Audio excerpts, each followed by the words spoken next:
Pak Yuda, ya tanggal 17 itu infonya mereka berusaha melarikan diri ya dari perusahaan Lenscam? Iya, seperti itu. Dan ada 4 orang yang ditahan katanya? Iya, betul. Jadi ada 4 yang ditahan. Jadi dari 97, 86 ada di kantor polisi, ya, 11 ada di rumah sakit, ya. Dari 86 itu 4 diantaranya sedang ditahan di kantor polisi karena berdasarkan hasil penyelidikan mereka lah yang melakukan kekerasan. Yang diduga kekerasan itu dilakukan kepada WNI yang lain.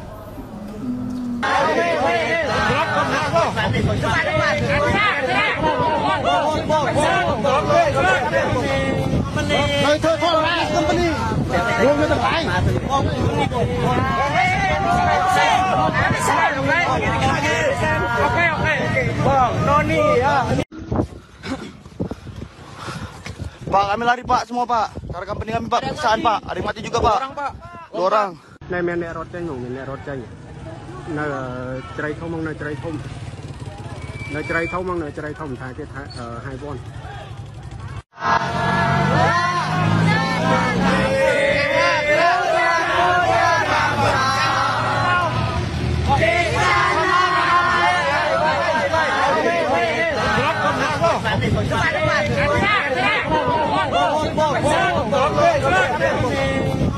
Nơi thôi con là company. Luôn người ta phải.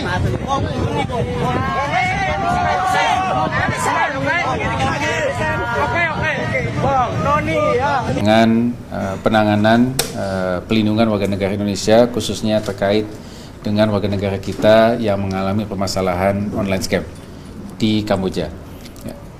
Kementerian Luar Negeri dan KBRI Phnom Penh memonitor dari dekat, ya, beberapa kasus kerusuhan yang terjadi, ya, beberapa waktu terakhir ini. Ada 2 kerusuhan, ya, yang terjadi pada tanggal 4 Oktober dan setelah dilakukan pendalaman oleh KBRI Phnom Penh, ya, tidak ada warga negara Indonesia yang terlibat. Yang tanggal 4 Oktober ini kejadiannya ada di Sihanoukville, di provinsi Sihanouk Prairie. Kemudian kejadian yang kedua adalah kejadian yang terjadi di provinsi Kandal, ya, tepatnya di kota Kreitum. Ini terjadi pada tanggal 17 Oktober. Nah, dalam kerusuhan ini ada 97 warga negara Indonesia yang terlibat dari kerusuhan tersebut, dan langkah-langkah penanganan segera dilakukan oleh KBRI Phnom Penh. Yang pertama, KBRI Phnom Penh segera bertemu dengan kantor kepolisian kota Kreitum, dan kemudian kita melakukan akses ke konsuleran. Jadi teman-teman KBRI sudah dapat menemui para WNI yang ada di kantor polisi tersebut. Dapat kami sampaikan dari 97 WNI yang terlibat dari kerusuhan tersebut, 86 saat ini berada di kantor polisi kota Kreitum, dan kemudian 11 orang dirawat di rumah sakit. Teman-teman KBRI Phnom Penh juga sudah mengunjungi 11 orang ini di rumah sakit dan tidak ada kondisi yang sifatnya life threatening.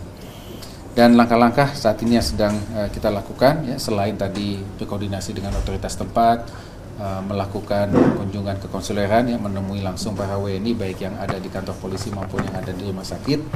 KBRI Phnom Penh juga memberikan bantuan logistik, ya, berupa makanan, alat-alat sanitasi terutama untuk kebutuhan yang perempuan. Dan kemudian selanjutnya kita akan berupaya, ya, berkoordinasi dengan otoritas tempat untuk pendampingan hukum bagi mereka, ya, termasuk kita mengupayakan agar mereka bisa dipulangkan ke Indonesia. Ya, jadi dapat kami sampaikan ada 2 kejadian yang terpisah sebetulnya. Yang 4 Oktober tidak ada WNI, yang 17 Oktober itu ada WNI. Terlepas dari kasus tersebut, ya, ini menjadi pembelajaran bagi kita semua, ya, bahwa kasus-kasus warga negara Indonesia yang terlibat online scam kami catat selalu meningkat dari tahun ke tahun. Sejak tahun 2020 hingga saat ini total lebih dari 10.000 kasus online scam, ya, yang terjadi, yang awalnya hanya terjadi di Kamboja menyebar ke 9 negara lain. Total ada 10 negara yang kami catatkan memiliki kasus WNI yang terlibat online scam. Satu hal, ya, kita jangan tentunya menjadi tanggung jawab negara ya untuk melakukan pelindungan, memastikan keselamatan warga negara kita dan kemudian memulangkan. Namun yang paling utama juga adalah melakukan langkah pencegahan. Sesuai dengan Undang-Undang 18 tahun 2017, ya, di situ ada pasal yang mengatur bahwa pekerja migran dilarang bekerja di bidang-bidang yang dilarang oleh undang-undang.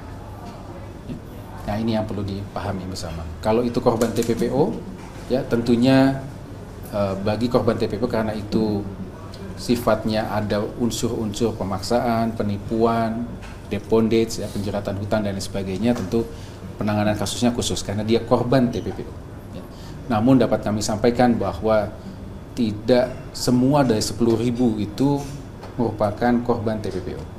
Jadi sesuai dengan SOP kami sudah melakukan proses identifikasi dari korban-korban, dari warga negara kita yang terlibat online scam, apakah terindikasi sebagai korban TPPO ataukah bukan sesuai dengan Undang-Undang 21 tahun 2007. Dan kami dapat sampaikan bahwa tidak semuanya adalah korban TPPO.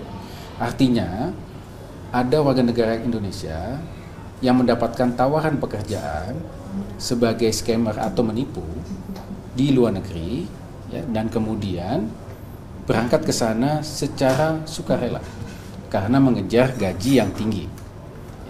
Artinya ini dilarang oleh undang-undang. Karena kenapa? Korban penipuan yang mereka lakukan itu adalah warga kita yang ada di Indonesia. Berarti bisa dijerat hukum dong, Mas, di sini? Harusnya bisa. Ya, tapi sekali lagi ya, kita harus bedakan mana yang betul-betul korban TPPO dan mana yang bukan.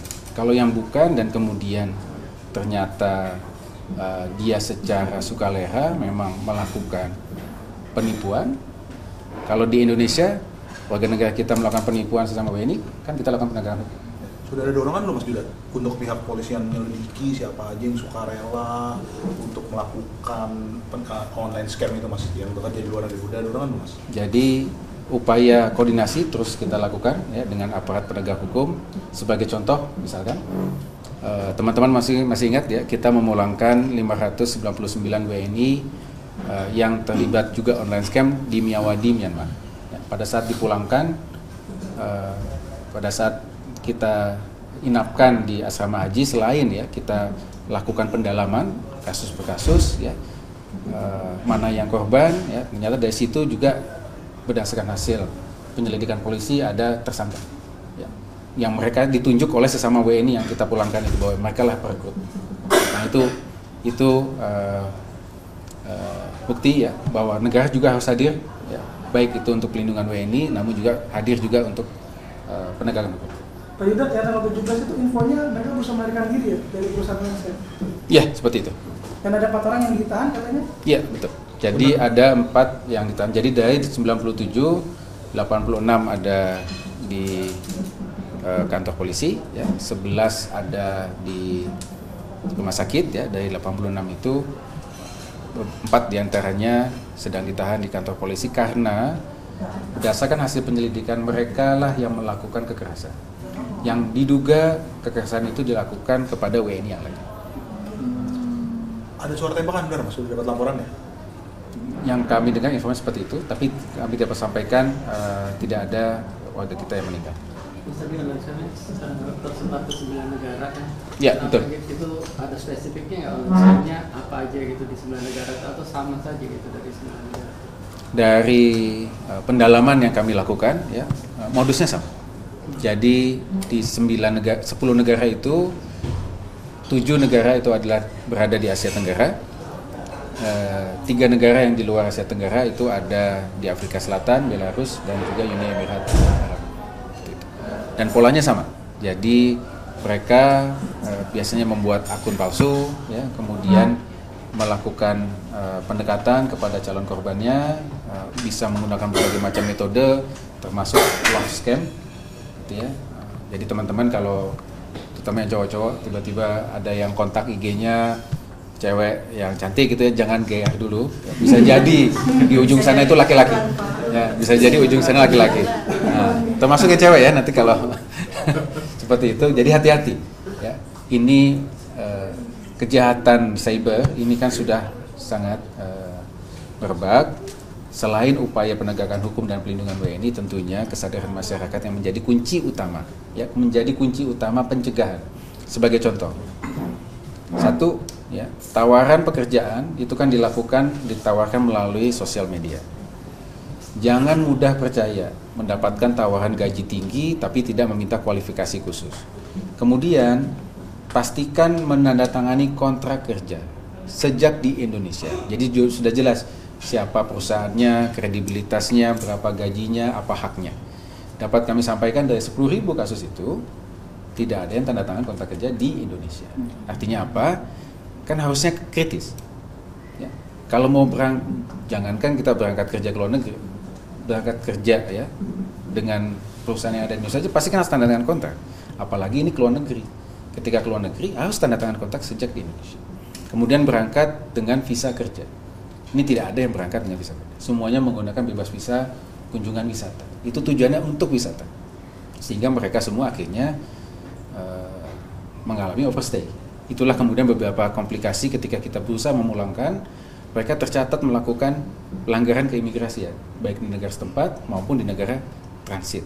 Ya, seperti itu. Yang sisa 86 di kantor polisi itu sedang dilakukan pemeriksaan kah? Atau ya, seperti apa? Sedang dilakukan pemeriksaan dan kita harapkan jika mereka tidak terlibat dari kasus kriminal yang ada di sana, bisa segera dipulangkan ke Indonesia. Ketika ada sesuatu yang tidak benar, kita suarakan. Ya bagaimana semua terangin dia sedungu ini? Ini manusia pecundang yang sangat merugikan bangsa kita ini. Saatnya jadi member eksklusif di channel YouTube Official iNews. Tantang lagi para tambah sumpah di atas Al-Quran. Dia pengen masuk TV. Konten premium yang tidak tayang di TV. Live interaction. Halo pemirsa iNews, ini baru selesai. Emoji dan badge spesial. Reakses konten pilihan. Klik YouTube Official iNews. Join member hanya Rp10.000 per bulan.